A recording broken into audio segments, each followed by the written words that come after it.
melody, your girlfriend contact some boy, not know this. Them only come around like tourists on the beach with a few club sodas, bedtime stories. ¿Cómo les va? Bienvenidos a Laburantes. Este es un programa que desde la televisión pública universitaria los va a acompañar semana a semana, donde vamos a meternos profundamente en el mundo del trabajo. Es un programa hecho por trabajadores y para los trabajadores y trabajadoras de nuestra región. Es un programa hecho para vos, que estás preocupado porque cada vez el fruto de tu esfuerzo alcanza para menos. Es un programa también para todos ustedes que están buscando intensamente laburo y no lo encuentran. Y para ustedes que tienen en riesgo la posición laboral o que la han perdido en estos últimos meses. Sabemos, son tiempos difíciles para el mundo del trabajo. Es por eso que desde la televisión de la Universidad de La Plata nos abocamos de lleno a él. Me acompaña un enorme equipo, entre ellos, conmigo, aquí en el aire, Zulema Enrique. ¿Cómo te va, Zule? Hola, Gaby, ¿cómo estás? ¿Cómo están? Yo los voy a invitar a recorrer las calles de la ciudad de La Plata. En el día de hoy nos trasladamos a la Facultad de Ciencias Exactas. Allí vamos a conocer la historia de los trabajadores que hacen la educación pública. En el día de hoy vamos a conocer la historia de Federico Pelati, un trabajador no docente, contando su historia en primera persona. Bien, también va a estar Lautaro Bravo con nosotros, hablando de la dimensión histórica de las luchas sindicales. ¿Cómo te va, Lautaro? Hola, Gabriel. Así es, hoy en Laburantes hablaremos de luchas sindicales durante la última dictadura. El micrófono un poco más cerca. Sí, hoy en Laburantes hablaremos de luchas sindicales en la última dictadura militar. Muy bien, en Laburantes estamos, verdaderamente preocupados por lo que le está pasando hoy con mucha intensidad al mundo de los trabajadores. Hace apenas una semana el INDEC publicaba un número que es extraordinariamente preocupante. 9,2% ha trepado la desocupación en la República Argentina en el primer trimestre del año 2017. ¿Por qué digo extraordinariamente preocupante? Porque sale de lo común, porque sale de lo ordinario, porque tenemos que retrotraernos más de 10 años en la historia laboral de la República Argentina para encontrar un índice tan amplio, tan mayúsculo. Y eso es verdaderamente preocupante, porque de algún modo es un punto de eclosión de lo que le está pasando al mundo del trabajo. Desde hace bastante tiempo, podríamos ponerle una fecha, el primer trimestre del año 2016, recién inaugurado un nuevo periodo presidencial, los trabajadores y trabajadoras empezaron a experimentar que iban perdiendo capacidad de compra, que iban perdiendo capacidad de inmersión en el mercado con su salario.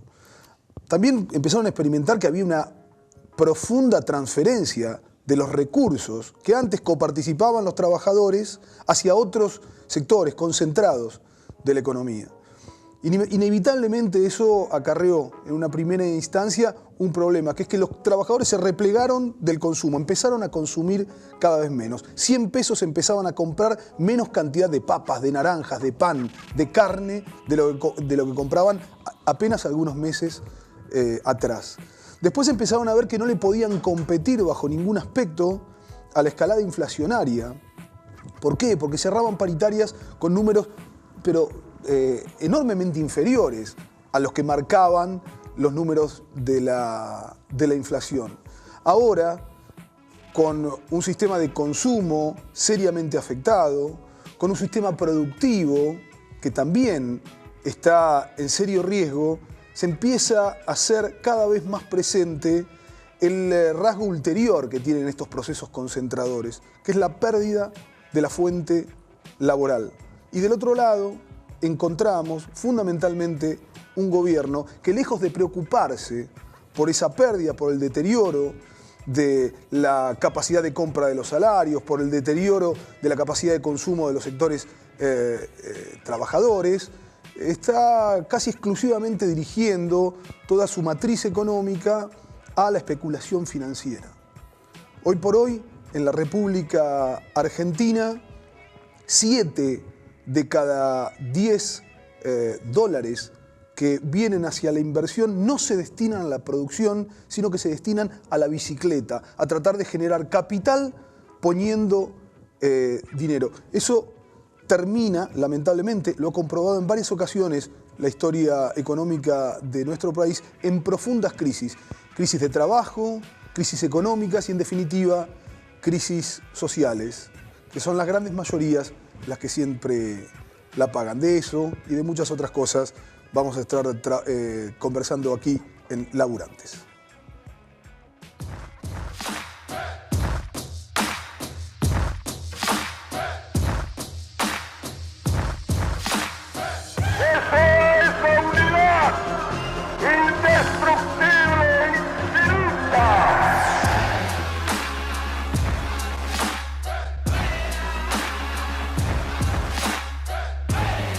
Gobernar es crear trabajo. El trabajo es el medio indispensable para satisfacer las necesidades espirituales y materiales del individuo. Derecho de los trabajadores al bienestar, derecho a una retribución justa, derecho a la protección de su familia, derecho a la seguridad social, a la prosperidad general. Y hay que el derecho de trabajar debe ser protegido por la sociedad. Gobernar es crear trabajo.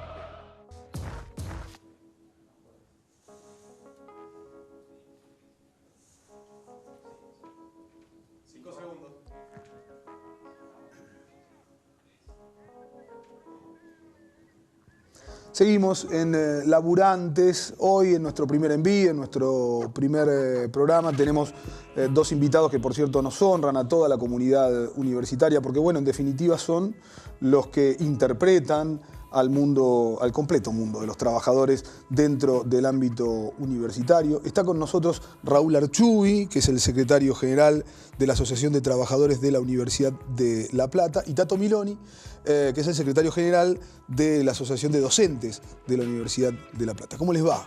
¿Qué tal? ¿Cómo te va? Buenas tardes. ¿Qué tal? ¿Cómo andan? Y bueno, felicitaciones y toda la suerte para este ciclo. Bueno, muchísimas gracias. Hablaba recién en el editorial brevemente de esa dificultad enorme que tiene hoy por hoy el mundo del trabajo con una inflación que el año pasado, en el 2016, trepó por encima de los 40 puntos con ofertas salariales que apenas si superaron la mitad de ese incremento de precios. Este año los toma a ambos, si se quieren, diferentes situaciones, ¿no? Los trabajadores de la universidad cerraron una paritaria, mientras que los docentes todavía no la logran cerrar. ¿Cómo fue ese proceso, Raúl?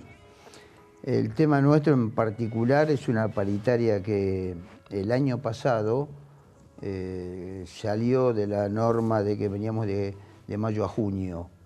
Hicimos una paritaria más corta de 9 meses, que terminó en el mes de febrero. Y si bien los primeros días de marzo debería haber iniciado la paritaria de este año, eso nos llevó casi a mediados de abril, casi mayo, porque la oferta paritaria hasta ese momento no satisfacía al menos un mínimo de porcentaje que tenían nuestros compañeros de la federación. Ya sobre fines del mes de abril, ahí más o menos se logró un acuerdo que fue el mejor que se pudo lograr. Uno nunca está conforme, por más que firme el mejor acuerdo, siempre el trabajador siempre quiere un poco más y está bien que así sea. Sí, claro. Porque bueno, todos aspiramos siempre a vivir un poco mejor de lo que vivimos el mes anterior. Cerramos una paritaria de alrededor del 26%, que si bien no es mala, estamos viendo que seguramente prorrateando de acá hasta fin de año vamos a llegar, calculo yo, por debajo de lo que va a ser el índice inflacionario. ¿Hay una cláusula gatillo en esa paritaria? Nosotros tenemos una cláusula gatillo, pero nuestra paritaria no empieza en enero, sino empieza en marzo. Si empieza a contar la inflación, como lo hablamos recién con Tato hace un ratito, vamos a empezar a hablar del año paritario. Claro. El año paritario nuestro no empieza en enero, sino que empieza en marzo. Y la inflación se va a considerar de marzo a diciembre. Así que ahí tenemos que esperar a fin de año para ver si estamos en condiciones de aplicar la cláusula gatillo o no. Bien, le explicamos para los que no lo conocen. Las cláusulas gatillos lo que hacen es reajustar inmediatamente digamos, la reposición salarial, en tanto y en cuanto el número que se había pautado en la paritaria quede por debajo de la marcha inflacionaria. Se habla mucho de cláusula gatillo, pero un antecedente cercano, los docentes en la provincia de Buenos Aires, bueno, la verdad es que la inflación caminó muy por encima del acuerdo salarial y sin embargo no hubo una cláusula gatillo acorde, a pesar de que estaba escrito en letra de molde en el la acuerdo. paritaria el año pasado también teníamos una cláusula gatillo. Que tampoco se fuimos disparó. a pedir la cláusula gatillo, el Ministerio nos dijo que no. Claro. Tato, con los docentes la situación es muy diferente. Vienen, entre otras cosas, de un plan de lucha que tuvo una semana de paro en los primeros días de mayo, en la segunda mitad de mayo, si no me equivoco, y sin embargo, bueno, sigue sin haber una oferta contundente por parte del Ministerio de Educación. Sí, mira, hoy justo tuvimos una reunión paritaria, vengo de ahí, venía trabado en un 18%, la oferta de recomposición salarial, más un 2% de jerarquización, conformando un 20% hace 4 meses, y hoy pasaron a un 22%, un 20% más un 2%. Le planteamos que era insuficiente todavía, pero el dato por lo menos es que se movió después de 4 meses de una misma oferta, todavía en la insuficiencia, pero se movió de esa oferta al 20%, y bueno, le planteamos el rechazo. La cláusula gatillo que esté prevista también se lo solicitamos. El año pasado lo que tuvimos fue una cláusula de revisión. Ahí fue el engaño. Fue de alguna manera la mala fe. Fue un día, el 29 de septiembre, para sentarnos a revisar la marcha inflacionaria. No era automática. Entonces, nos sentamos el día de la cláusula de revisión a revisar y ellos dijeron tenemos que revisar. Y se terminó el año y hubo un fraude, si se quiere, a la hora de la paritaria del año pasado. Para este año, bueno, lo que se establece como cláusula gatillo es esa automaticidad. Como bien lo explicaste, se compara cómo fue la evolución salarial, la evolución de precios, y si hay una diferencia, se ajusta. Y en eso tenemos un antecedente para seguir muy de cerca, que es el de la bancaria, que va a ser una de las referencias que vamos a tomar, y ya empezamos a hacer unas cuentas. Como hablamos referencia que fue judicializada por el Gobierno Nacional, ¿no? Por el Ministerio de Trabajo. Bueno, ahí hay un tema político también, porque realmente nos encontramos en la paritaria docente universitaria con 2 situaciones.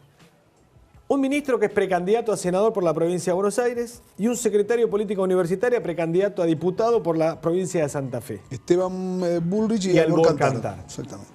Nosotros no tenemos problema. Está en todo su derecho a ser candidato, que junte los apoyos, los avales, los porotos y que sea lo que tenga que ser. Ahora, hay 2 cuentas pendientes. La paritaria nacional docente, que no la convocó violando la ley, hay un candidato que viola la ley, y la paritaria docente universitaria que está sin resolverse, y donde nos pusieron los docentes en la arena de la política. Nos pusieron a un ring para que hagan campaña peleándose con los docentes. Sí, claro. Nosotros le dijimos, eso es una mala... Peléense con los otros candidatos. Nosotros no estamos candidateando, nosotros queremos resolver la paritaria, nos llevan a la guerra, hablan de un problema. Nosotros queremos resolver el tema del salario. Vamos a seguir empujando, vamos siempre con la mejor predisposición a las negociaciones y vamos a tratar de alcanzar, como dijo Raúl, el mejor de los acuerdos, porque esto es una negociación. Nosotros vamos con un planteo de principio, como fue los compañeros de la FATUN también, y después la realidad te va imponiendo los alcances de la negociación. La realidad, las paritarias a nivel nacional, los índices a nivel nacional. Entonces, bueno, en eso consiste una negociación, si no es una puja de principios donde no se negocia nada. Bien. Vamos a una negociación colectiva. Zule, Lautaro, ¿alguna pregunta? Sí, Raúl, Tato, ¿qué tal? En esta misma línea de análisis que venían haciendo, sabemos que en los últimos días el 9,2% aumentó el desempleo. También paralelamente a esto, las declaraciones de Duhovne, el ministro de Hacienda, dice que el desempleo es transitorio y estacional, ¿no? Este contexto, desde el ámbito de la educación, desde donde provienen ustedes, ¿qué análisis merecen respecto de las políticas que vienen llevando adelante desde Economía?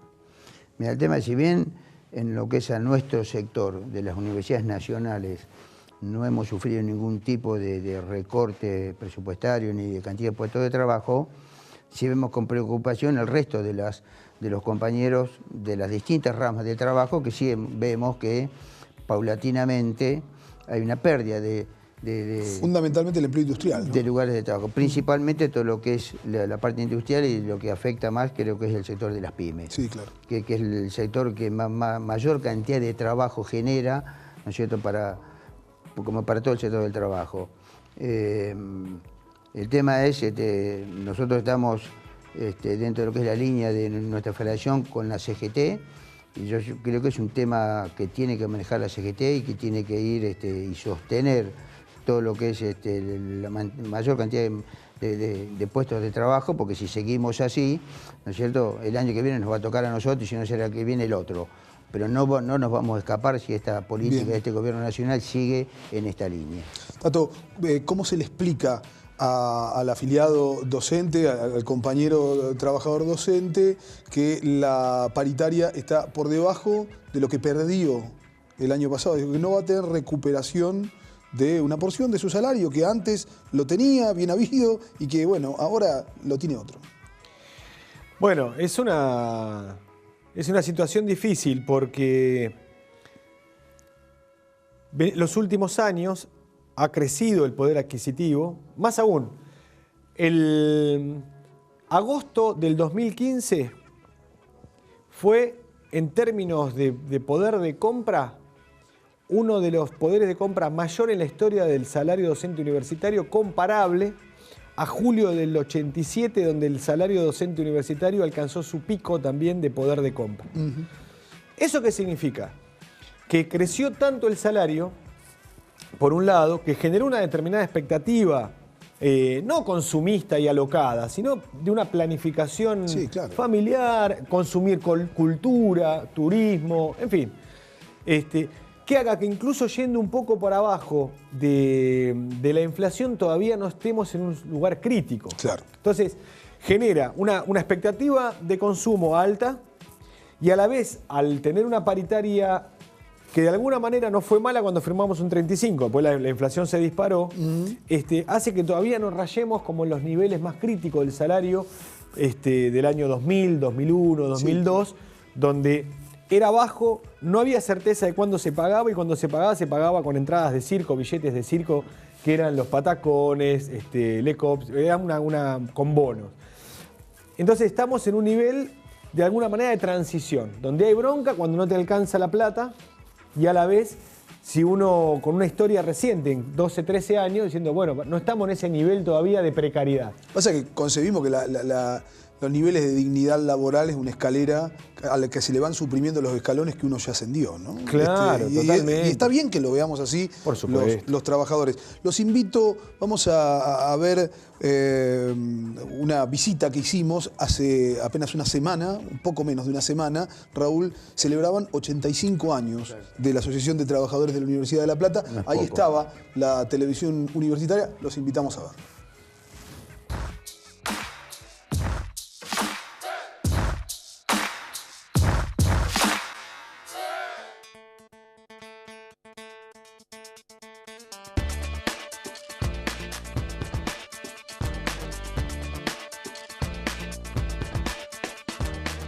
Es un orgullo poder tener dentro de un solo sindicato a todos los trabajadores.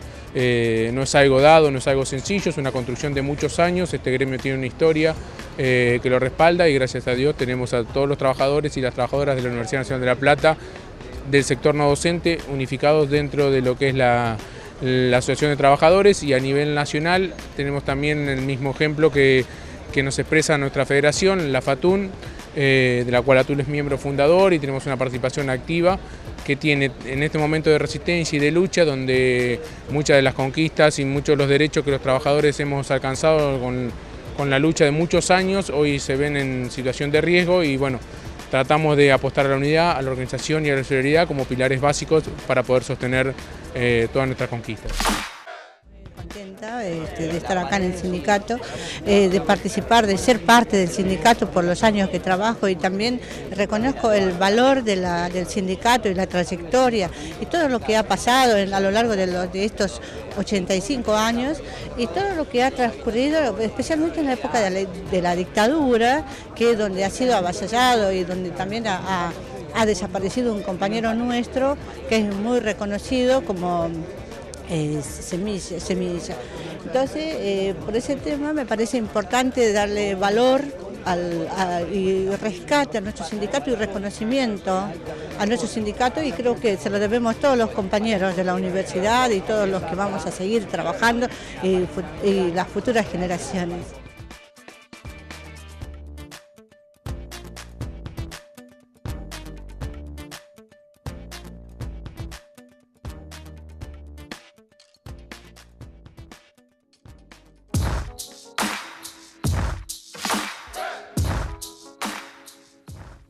Muy bien, esto lo registraban las cámaras de la televisión universitaria el jueves pasado, Raúl, ¿verdad? El miércoles pasado, el miércoles de la semana pasada, cuando se cumplían 85 años de la Asociación de Trabajadores, con mucha intensidad estos días, porque una semana antes había sido el homenaje a Semilla, secretario general, desaparecido por la dictadura militar, que había sido declarado ciudadano ilustre de la ciudad de Buenos Aires por el Consejo Deliberante unas horas antes de la mañana. La verdad, bueno, te quiero hacer un agradecimiento porque esa declaración motivó el acto de la noche, del mismo día aquí en el rectorado.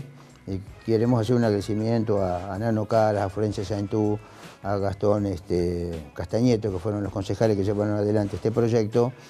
Y la verdad que después a la tarde tuvimos un acto hermoso aquí en el rectorado. Uno de los más emotivos que yo recuerdo, por ejemplo. Yo recuerdo me parece que va a haber un clic antes de ese acto y después de ese acto, porque es el día de hoy que todavía seguimos recibiendo adhesiones y consultas donde pueden ver el video, todo ese tipo de cosas. Y bueno, se coronó después el día 14 de junio, que coincidió en nuestra Asamblea de Memoria y Balance con el acto de los 85 años, donde nosotros aprovechamos ese acto para reconocer a aquellos compañeros que tienen 25 años continuos de afiliado, en honor a aquellos compañeros que durante la dictadura militar, en la resistencia de nuestro gremio, hicieron que con su aporte solidario, sin tener descuentos obligatorios por cheque, fue una de las cosas que también nos sacó la dictadura militar, claro. Iban al Banco Provincia y hacían su aporte para que hubiese dinero en la cuenta del gremio y no poderlo liquidar financieramente. En honor a esos compañeros nosotros hacemos el reconocimiento de los 25 años y eso lo llevamos a cabo el día 14 al mediodía en el gremio. Raúl, Tato, además me parece hay un valor simbólico extraordinario en un determinado momento histórico, ¿no? Sí, sí. Que es un acto de reconocimiento a un trabajador desaparecido de la Universidad de La Plata, reafirmando un número que no es menor, el de los 30.000 desaparecidos. Es uno más de ellos. En una época donde ese número se ha pervertido desde voces oficiales, en una época donde se destrata a los organismos de derechos humanos, en una época donde lamentablemente la justicia no es todo lo rápida que nos gustaría, que nos conformaría fuese, después de tantos años de impunidad, a la hora de juzgar a quienes están procesados con causas por delitos de lesa humanidad. Por eso nosotros el día que hicimos el homenaje acá, nos encargamos de remarcar que Semilla Ramírez, nuestro secretario general, que está desaparecido desde el 1 de abril de 1977 y es uno más de los 30.000 desaparecidos. Claro. Porque no lo podemos dejar de lado, principalmente por esto que decís vos, esto que ha pasado en estos últimos tiempos del cuestionamiento de todos los organismos de derechos humanos, el cuestionamiento a las madres de Plaza de Mayo, a las abuelas, la agrupación de hijos, me parece que no lo podíamos dejar de resaltar. Bien, si me acompañan, se quedan un ratito más. ¿Sí? No? Seguimos aquí en Laburantes por la Televisión Pública Universitaria.